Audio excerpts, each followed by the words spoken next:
وقت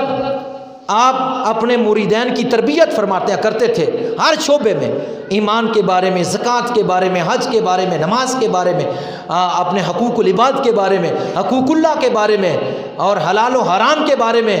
جس وقت آپ تربیت فرمایا کرتے تھے۔ ایک مرتبہ مجلس لگی ہوئی ہے تو آپ احکام حج بتا رہے ہیں، حاجیوں کا ایک قافلہ بیت اللہ کا حج کرنے کے لیے جو ہے وہ تیار ہے، تو آپ ان کو بتلا رہے ہیں کہ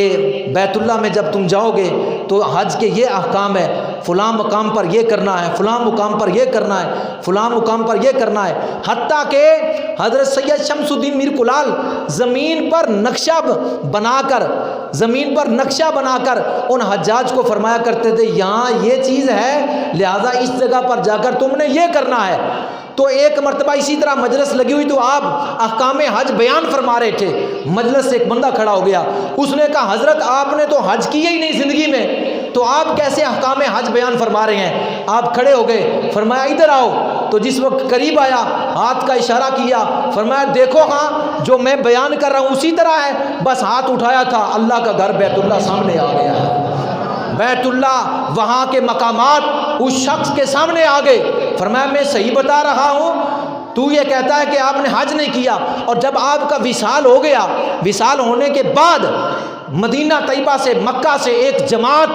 جو ہے وہ سخار میں آئی، بخارا میں، انہیں پتہ چلا تو وہ وہاں آئی، تو آپ کے بیٹے سے ملی، آ کر تعزیت کی، تو آپ نے پوچھا آپ کے بیٹے نے کہ تم کہاں سے آئے ہو؟ انہوں نے کہا ہم حرمین شریفین سے آئے ہیں، مکہ مدینہ سے آئے ہیں، اور حضرت کے افسوس کے لیے آئے ہیں، ان کی تعزیت کرنے کے لیے آئے ہیں۔ تو آپ کے بیٹے نے فرمایا کہ میرے مرشد کامل نے، میرے والد محترم نے زندگی میں تو حج کیا نہیں ہے، مکہ مدینہ میں وہ گئے نہیں ہیں، تو آپ کیسے کہتے ہیں کہ ہم ان کی تعزیت کے لیے آئے ہیں؟ آپ ان کو کیسے جانتے ہیں؟ انہوں نے کہا عجیب بات ہے، 32-33 سال ہو گئے ان کو ہمارے درمیان، اور ہر سال ہمارے ساتھ وہ بیت اللہ کا حج کرتے گئے، اور تم لوگ یہاں اتنے ان کے واقف نہیں ہو جتنا مکہ اور مدینہ میں رہنے والے لوگ ان کے واقف ہیں، اور بے شمار لوگ ان کے وہاں کے مرید ہیں۔ ہمیں اس سال جب وہ نہیں آئے تو ہمیں پتہ چلا شاید حضرت وفات نہ پا گئے ہوں، ہم اس لیے یہاں آئے، اور ہمیں یہاں کر پتہ چلا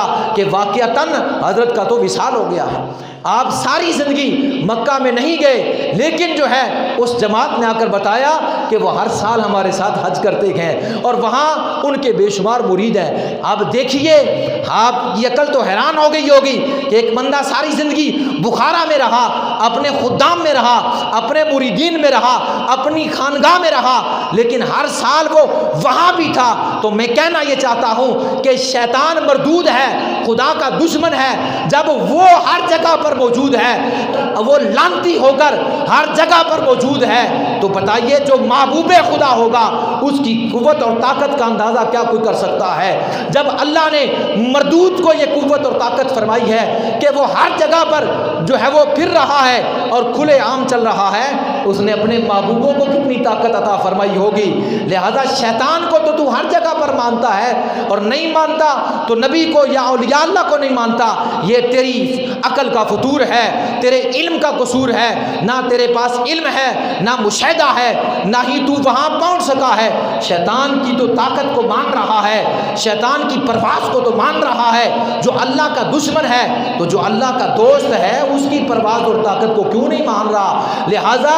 بیک وقت سخار میں بھی موجود ہے، اور اسی وقت بیت اللہ کا حج بھی ادا فرما رہے ہیں۔ یہ اللہ کے ولی کی طاقت ہے۔ جب ولی کی طاقت یہ ہے تو ولیوں کے ولی کی طاقت کتنی ہوگی، نبیوں کے نبی کی طاقت کتنی ہوگی، امام الانبیاء کی پرواز کی طاقت کتنی ہوگی۔ لہذا ہمارا تو یقین ہے، ایمان ہے کہ اللہ اپنے دوستوں کو قدرت اور طاقت عطا فرما دیتا ہے، وہ جہاں چاہتے ہیں پرواز فرماتے ہیں۔ کبھی تو جو ہے وہ جسم کے ساتھ پہنچتے ہیں، کبھی روحانیت کے ساتھ پہنچتے ہیں، اللہ ان کو یہ ملکہ، یہ قدرت اور یہ کرامت عطا فرما دیتا ہے۔ اس لیے حضرت سید شمس الدین میر کلال رحمۃ اللہ تعالیٰ نے یہاں سخار میں اس کو بیت اللہ دکھا دیا، اس جماعت نے آ کر بتایا ہر سال ہمارے ساتھ حج کرتے گئے اور تم نے تو اس اللہ کے ولی کی قدر ہی نہیں کی ہے. ہم سے پوچھیں جب یہ ہمارے پاس بیت اللہ میں آتے گئے, جب یہ ہمارے پاس مدینہ میں آتے گئے تو ہم ان کی تعظیم کس طرح کرتے گئے, ہم ان کے ساتھ ملاقات کس طرح کرتے گئے,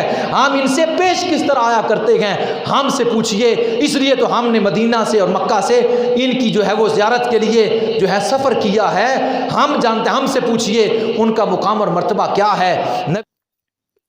مزید معلومات کے لیے ہمارا یوٹیوب چینل فیضان زندہ پیر وزٹ کیجیے.